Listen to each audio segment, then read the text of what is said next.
Okay, welcome to Pediatric GI Hepatic Disorders. I'm going to be trying something a little different. Hopefully this will go very smoothly and be much better for you. So please give me your feedback and let me know what you think about the way that we're doing the recordings now. I'm going to give you a little introduction and then I will decrease this part and open up my PowerPoint, and then I'll come back on in the end and talk to you a little bit more. So chapter 24 in your Peds book. So if you don't have your Peds book, get it handy. Also, some type of calculator with a paper and pencil will also be handy. So if you'll get those things ready, then we'll get started on this lecture. As far as the GI system, it has three main functions. Also, I have put this PowerPoint up so you can download and follow along with me. Transportation, digestion, and absorption. Those are the three main functions, and that's whether we're talking about a pediatric or whether we're talking about an adult patient. One of the things I'm going to be talking about is is your articles. So please read those articles because I always ask questions about my articles. Review the ABG content. Also, if I mention positioning at all, whether it be in a narrated or non-narrated PowerPoint, please pay attention to positioning. Will be on the test, very key. Pharmacology, some basic calculations, delegation as always, and hold on to your horses. Theorist! I know you're excited. The theorist will be back on there. So study the theorist. I'm going to lay off Tanners this time. You'll be excited. And make sure you remember about your ABG. So if you don't, go back and look at that content as well. All right, so I am going to take my face off here for a minute. And now we're going to pull up the PowerPoint.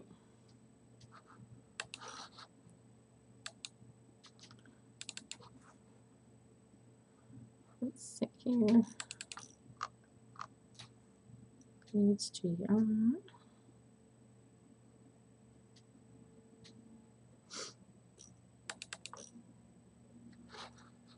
we're going to find it.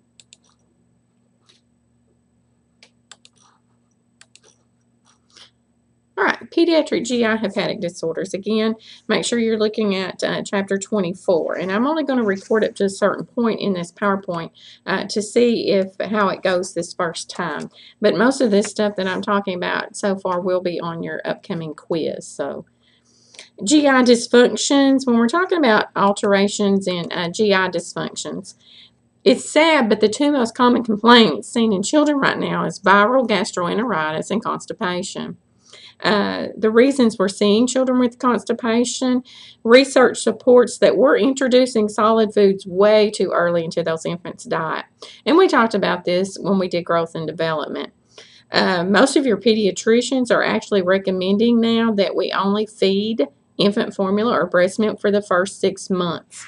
So it's very important that we do a lot of teaching about the dangers of introducing foods. Yeah, they sleep longer, but they may have chronic problems with constipation as they are getting older. So do you know, why is an infant predisposed to fluid imbalances? Well, there's two main reasons. Number one, immature kidney function. Immature kidney function. If you'll remember back in growth and development, we talked about complete maturity of the kidneys not occurring until the latter half of the second year. Urine has a very low specific gravity at this age, 1.000 to 1.010. So it's almost like water, really. And in fact, that is the specific gravity of water. Number two, there's lots of fluids in the extracellular fluid compartment, actually up to 45 to 60%, depending upon, sorry about that, of what we're talking about can be into the compartment in the extracellular space. Now, what's the dangers of that is that's where it's readily lost as well. So not only do they have a large amount in that space, that's the compartment where it's readily lost. So the two main reasons, number one, immature kidney function. Number two, lots of fluids is in the extracellular fluid compartment. Clinical manifestations of GI dysfunctions in children. Failure to thrive, speeding up and or regurgitation. Now, some people think those are the same thing. They're not. Speeding up is when you're like burping a baby and you have that dribbling of unswallowed formula after a feeding. Whereas regurgitation is actually the return of undigested food from the stomach, and that's usually accompanied by vomiting as well. There's nausea, stools, and constipation. Now, one of the big things is this encoparesis. Encoparesis is when you have leakage or incontinence of loose stools continuously. And that's very, very embarrassing for the child. It's embarrassing for the parent, especially as they get older. So, there is some emotional component to that. But usually it's secondary to actually constipation, and they're leaking around those very hard stools that they actually have. Also, diarrhea, abdominal pain, distension, dysphagia, bowel sound changes, jaundice, and disability in sucking and swallowing. So, dehydration is in your Peds book. It starts on page 764. And this occurs, of course, when your fluid output exceeds your intake. Pretty simple. It's most often a result of abnormal GI losses in the form of diarrhea and emesis, especially in children. That is your two main causes. Now, what is sad is that even in the U.S., when you look at the morbidity mortality rates, we still have 400 to 500 deaths per year secondary to dehydration. You need to remember that fluid is of greater importance in the body chemistry of infants than adults because it compromises a greater fraction of the infant's total weight. Now, in adults, body water accounts for about 50-60% of the total weight. In infants, 70 to 75% of the total weight. Very significant. So if they lose fluids, they're losing a lot of their body weight. Now, let's take it 2 steps further. So reasons infants are more prone to water loss. Hint, we've already talked about 2 of them. So if we remember, we've talked about 2 of them. The first one we talked about earlier was immature kidney function. So they're not going to concentrate urine as well. Number 2, the extracellular fluid portion is greater. There's more fluid in the extracellular fluid compartment. We've already talked about those 2. The 2 new ones is number 3, a greater body area. Surface area, a greater body surface area. And if you think about it, in infants, that causes a greater amount of insensible fluid loss as well. So greater body surface area. And number 4, increased metabolic rate during illness. Increased metabolic rate during illness. Because if you think about fever, that increases the metabolic rate, that increases the caloric amount that's needed, it increases the need to replace those lost fluids as well. So that's the 4 main reasons. Number 1, immature kidney function. Number 2, more fluid in the extracellular fluid compartment. Number 3, greater surface body area. And number 4, increased metabolic rate with illness. Just an FYI, if you're thinking about an adult who doesn't eat for 1 full day, let's say their stomach's upset, they don't eat for a full day, and their kidneys continue to excrete at a normal rate, they would have 14% less extracellular fluid in their compartment by the end of the day. If you take an infant who does not eat for a full day, they would have 40% less extracellular fluid by the end of the day. Well, they only started with 45. So that is the significance. And the reason why dehydration is always more critical in infants. Oh, back to haunt you. Daily maintenance fluids requirements. This formula is also on page 764 on table 24-1 at the top. So this will be on the exam. You're going to have to calculate the weight of the child in kilograms. You're going to have to allow 100 milliliters per kilogram for the first 10 kilograms. 50 milliliters per kilogram for the second kilograms, and 20 milliliters per kilogram for all the remaining. So what you do is add that up, divide the total by 24 hours to obtain the rate in milliliters per hour. You do need to know this formula for test purposes, and you need to know it when you work on the floor with the pediatrics. The time to figure their daily maintenance fluid requirements is not at the end of the day. It's at the beginning of the shift. Right off the bat, y'all should be figuring that if you have a pediatric patient. Because what if the rate was going too fast, way too fast? Someone miscalculated it. Do you want to know that 6 hours later, or would you rather know that immediately? So let's think. If a child weighed 40 pounds, what would be the daily maintenance fluids requirements per milliliters per hour? Well, we've got to take the child's weight, 40 pounds, and divide it by 2.2 to get kilograms. That would come up to 18 kilograms. Of the 18 kilograms, for the first 10 kilograms, they're going to get 100 meals per kilo. That would be 1,000 meals. Of the 8 remaining, up to the second 10 kilograms, they're going to get 50 meals per kilo. That would be 400. So the total for the 24 hours is 1,400 meals. Then you have to divide that by 24, and you would come out with 58 milliliters per hour.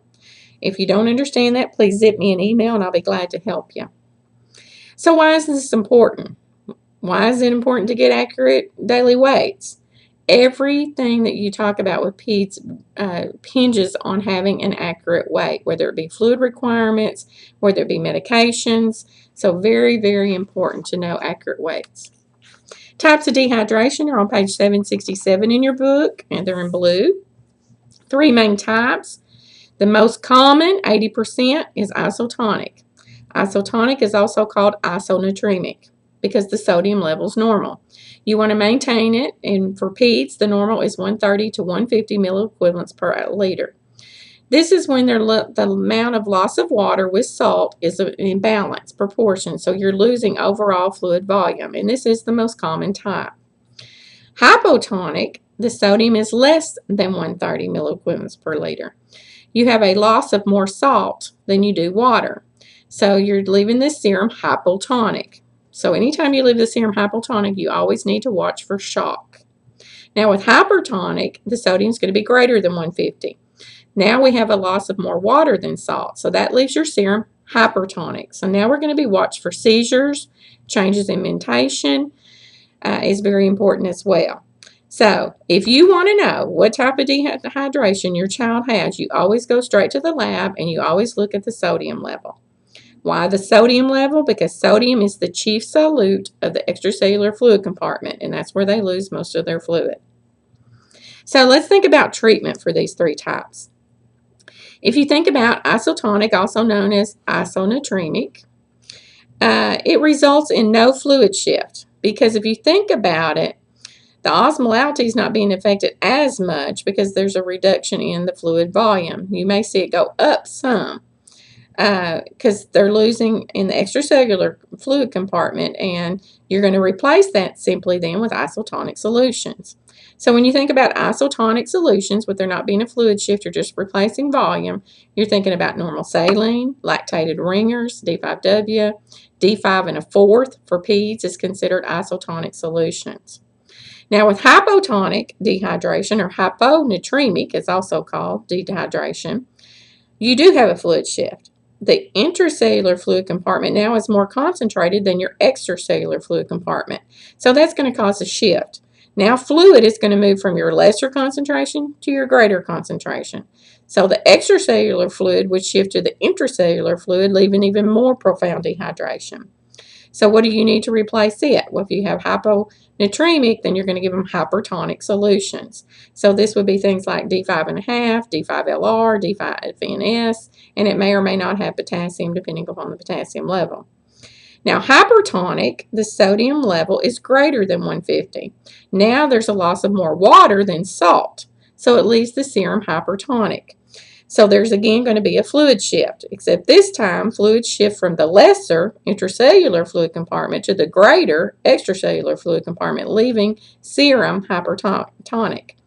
Hypertonic solutions would be needed then to dilute that hypertonic serum. So now we're talking about a hypotonic solution, particularly half normal saline is the most common. So you do need to know that for test purposes and for quiz purposes. If you have any problems, let me know.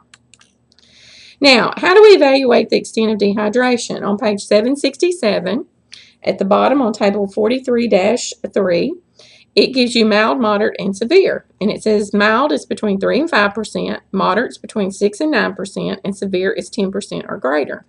Now, for test purposes, we don't have to go this far in depth knowing these signs and symptoms, but what I do want you to know is dehydration in general.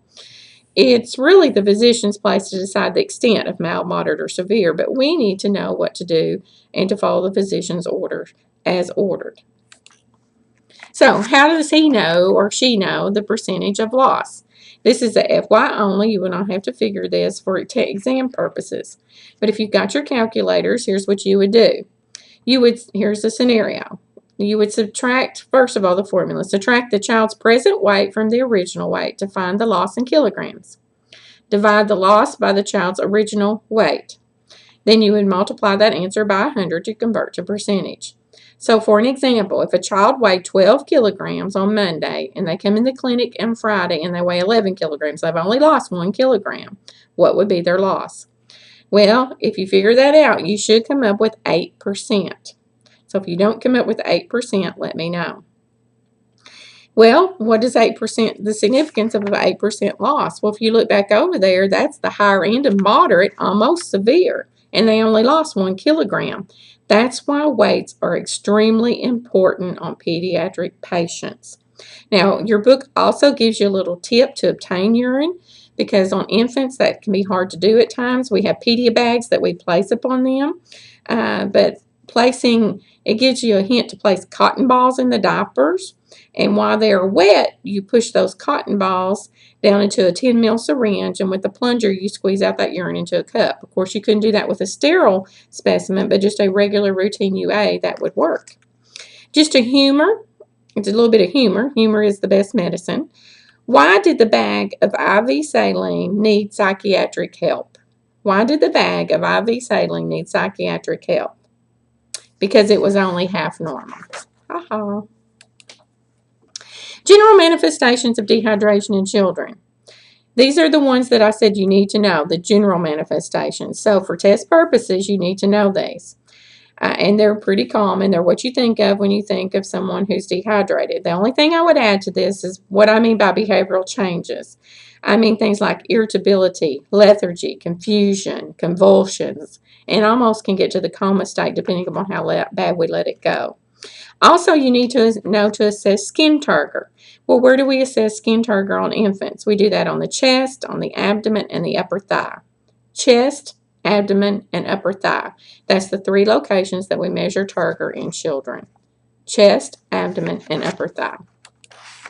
Normal output. You can see here there is a variation depending upon the age. But for test purposes, and I apologize for the typo, it should say 1 to 2 milliliters per kilogram per hour. So if you look here at the preschoolers, 1 to 2 milliliters per kilogram per hour. If you remember that in general for all your school age, it's pretty common. It covers the other 2 age groups, and that's what most physicians go by. Nursing considerations, you want to assess the factors that precipitated or brought on the dehydration and try to correct those. You want to assess and report signs and symptoms of dehydration. And then, most importantly, implement measures to prevent or treat that dehydration. Accurate INOs are very important. Daily weights, getting them at the same time every day. Making sure if someone weighed that child with or without their diaper that we do it the same way every time. Monitoring for vital signs, monitoring for tachycardia, monitoring for tachypnea, hypotension, because those would be signs of shock. And good teaching. Good teaching is always important. The fontanelles, if you'll remember, the anterior closes by 18 months, posterior 6 to 8 weeks. And usually they're flat and firm. So if they're sunken, that's a good indication that they have dehydration. So what are we going to teach the parents, the signs and symptoms of dehydration to report? Well, we have to put it in layman terms that they can understand. Your child will have fewer diapers. They won't have tears when they cry. They may develop dry mouth, dark circles around the eyes. So just make sure when you're teaching that you are not only assessing the level of knowledge that the parent has about dehydration, that you're using terms that they can understand. Treatment depends upon the severity of the dehydration. For mild to moderate categories, oral rehydration solutions are appropriate. But for upper moderate to severe, IV fluids are important. And YLR, normal saline, D5 and a fourth. Those are all isotonic solutions because the most common type, 80% of the time, was isotonic dehydration. The way the physician's going to do this is they're going to replace 1/2 the deficit over the first 8 to 16 hours, and then the next 1/2 over the 16 to 24 hours. And that again is the physician to do that, so don't worry about that. So just a little bit more hospital humor. Why did the urine specimen retain an attorney? Why did the urine specimen retain an attorney? Because the physician ordered a voiding trial. All right, just remember in the back of your mind, 1 gram of wet diaper equals 1 ml or 1 cc of urine. So if you weigh the wet diaper, you subtract the weight of the diaper and come up with 40 grams. It's the same thing as 40 cc's or 40 mLs. Now, to avoid cardiac sequelae associated with hyperkalemia, potassium should not be added to any IV fluids until that child has voided. I cannot stress that enough. Demonstrating adequate renal function. The last thing you want to do is give them more potassium when they're not excreting it and have them going into hyperkalemia and causing some cardiac sequelae as well. So let's review osmolality. Serum is just talking about the number of particles per the number of solution. Normal is 280 to 297 in the serum and 500 to 800 in the urine.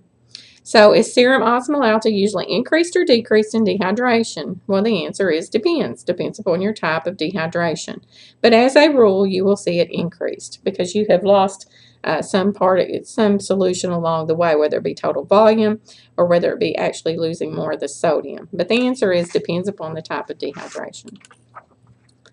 All right, that's it for this part. Disorders of motility, acute diarrhea, gastroenteritis. It is one of the most common. And you will start with this section going over the note pages. So please let me know if you liked what I did with this section of it, and if you did, then in the future I will do more of that. Thank you very much and have a wonderful day. Let me get back here.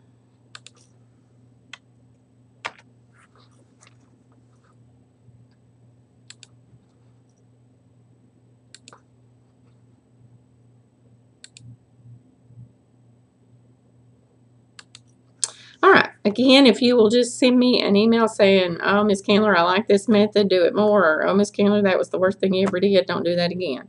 Now, one of the bad things I've noticed about this is that you can't pause, and there's no way to set the pause like there was to set with the other. So I may have talked a little fast. If I did, just say that. You know, you talked a little fast, couldn't keep up with you. But you can watch this over and over. I'm now going to attempt to put this up on a YouTube and put you a link to it, and hopefully this will work.